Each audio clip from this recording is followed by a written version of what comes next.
కని విని ఎరుగని రీతిలో వినబోతున్నారు అని సమాముఖంగా మీకు తెలియజేస్తున్నారు. ఈ వేదం ఒక అద్భుతమైనది, కానీ ఇది మహా జ్ఞానం.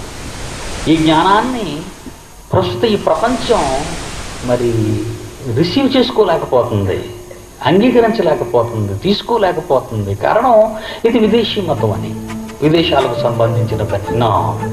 యేసుక్రీస్తు పుట్టింది ఈ ఖండంలోనే, మీ అందరికీ తెలుసు. ఆసియాలో, అమెరికాలో పుట్టలేదు ఆయన, ఇంగ్లాండ్లోనూ పుట్టలేదు.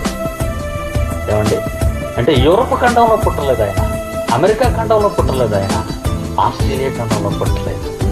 మన ఖండంలోనే పుట్టారు ఆయన, ఆసియా ఖండంలోనే. ప్రియులరా, అనేక మంది యువతరాన్ని చూడండి, పెంకితనంతో, రౌడీయిజంతో, గూండాయిజంతో ఎందుకు బ్రతుకుతున్నారో, ఎవరి కోసం బ్రతుకు